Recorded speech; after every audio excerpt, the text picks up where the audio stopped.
Hello, I'm Michelle, and I'll be showing you some of the PPE required to enter the Ring Laboratory. Here are where the laboratory coats are, and this is where you can find some of the safety goggles that you'll need when performing lab experiments. Over here, we're gonna go grab some gloves. Over here, we have medium gloves, large gloves, for your hands to protect your hands against any chemicals. When entering the lab, you want to make sure that you're wearing closed-toed shoes as well as your lab that's fully buttoned up. And then you want to make sure your hair is tied up so that's not getting in the way of your experiments. And to finish it off, you gotta put on your goggles to protect your eyes. Hello, when you get in new chemicals, there's a couple things to keep in mind. Some of them need to be stored in specific places, like if it's flammable, store it in our flammables cabinet. If it's a base, store it with the rest of the bases. And if it's an acid, store it in the acids cabinet. Additionally, when you get in a chemical, you need to label the container with when it was received, and when you open a container, when you opened it. That's all. Oh, actually, that's not all. Also, you need to let the lab safety manager know so that the chemical inventory can be updated appropriately.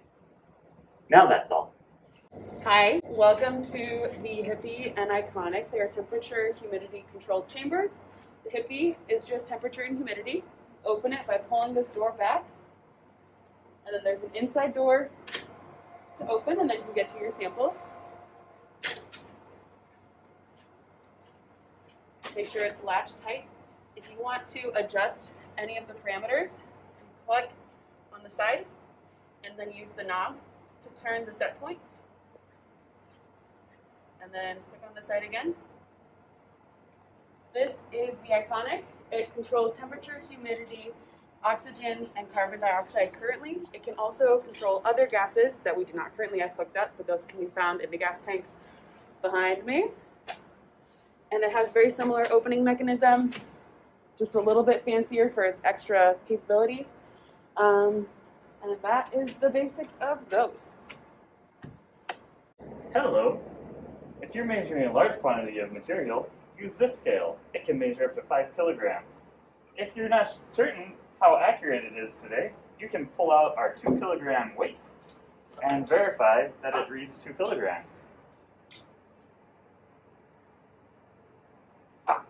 If it reads something different than 2 kilograms, you can then calibrate the scale by removing the weight, hitting the calibrate button, and holding it down until it flashes cal.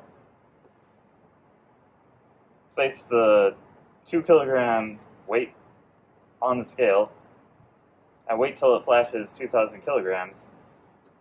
Hit cal again, and you're done. We have weigh boats and weigh papers that you can use to contain the mess when you're weighing stuff. And on this large scale, you might want to use a bigger container. In general, use the lightest container that will hold the material you have.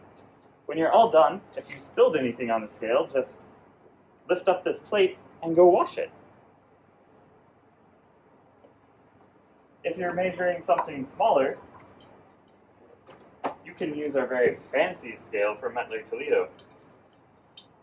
You just need to hit the power button to turn it on, and if the temperature in here has possibly changed since it was last used, you'll want to do the, I forget the name of it. You'll want to adjust the scale, which is easy to do if you hit the right buttons.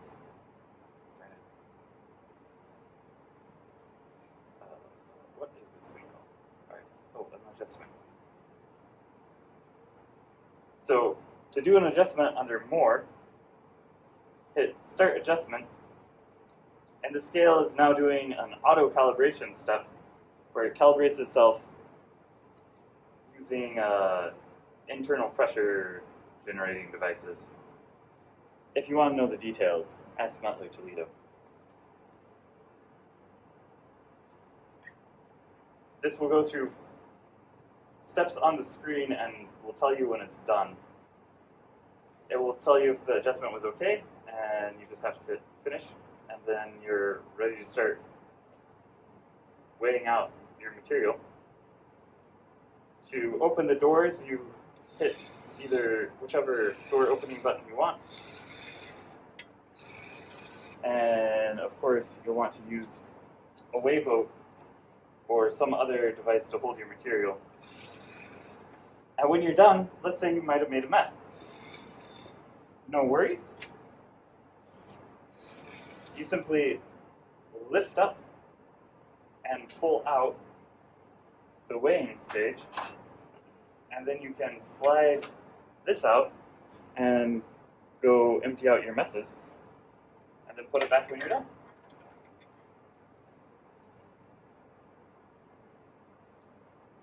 At this scale, maximum capacity is 120 grams, and if you forget that, it's written right here.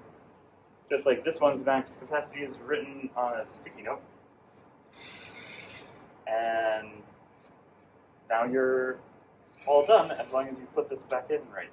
So always look at the scale. It will tell you if you didn't get that stage back on, and you can hit the power button to put it into standby or let it go into standby on its own.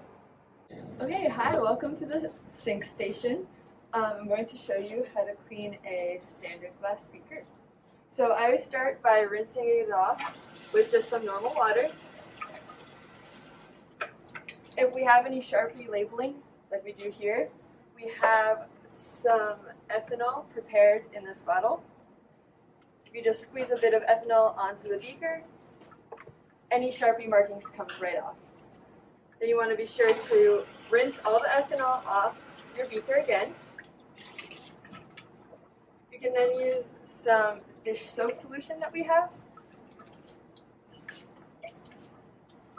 and any of our various sponges to fully clean off both the outside and the inside of your beaker.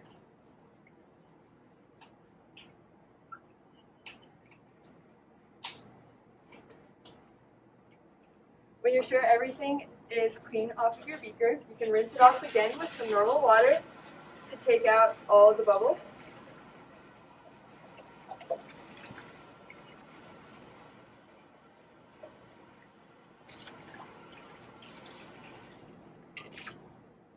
Then you also need to rinse out your beakers and your other glassware with some DI water, which you can find either in a prepared beaker, or you can turn on from here. There's a nice blue nozzle, and it'll turn on from this little hose.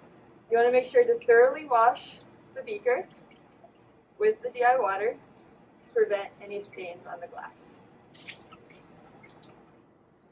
When you're done, you can set the beaker on the drying rack for now and pick it up later when it's dry. If you have anything sensitive to water, such as our sieves, you can also use the air gun to dry them off. To turn it on, you can just press this handle here, and before you put it on the sieve, you want to check the strength of it. So right now, I can barely feel the air. You can turn it up on this nozzle here, and I can still barely feel the air. You can turn it on some more. There you go. Now you can see it's on my glove, and so you can turn it on the side and just gently dry your sieve with the air gun. And that's it. Alright, hello guys. Today we're going to show you how to set up your experiment station. So what you're going to want to do is grab a paper towel roll and grab some pine sol and also this dustpan. And we're going to go over here to our dirty experiment station. So what you're first going to want to do is take the dustpan and wipe off any physical debris off the surface. And dispose of those in the appropriate container.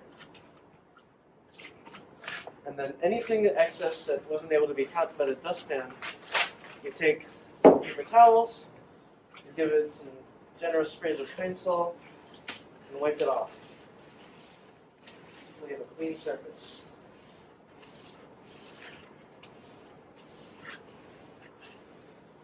Alright. Now that we have a clean surface, we can start to prepare it by lining it with paper towels. you're going to want to make sure to catch the splash zone of any material you're working with. So for example, my electrochemical experiments, I work with a lot of fluids, so make sure I get a nice generous radius around this. Additionally, if you're going to be working with any sort of epoxy materials, you're going to want to grab some aluminum foil from back there.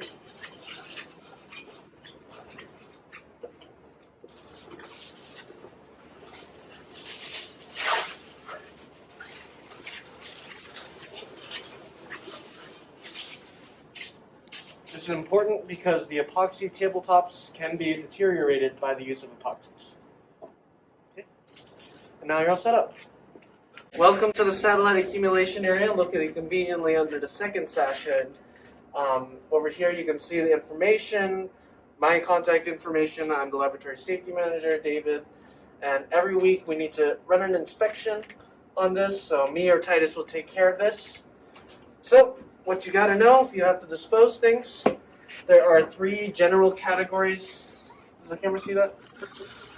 In here, there's a flammable cabinet, a flammable container, base container, and 2 acid containers.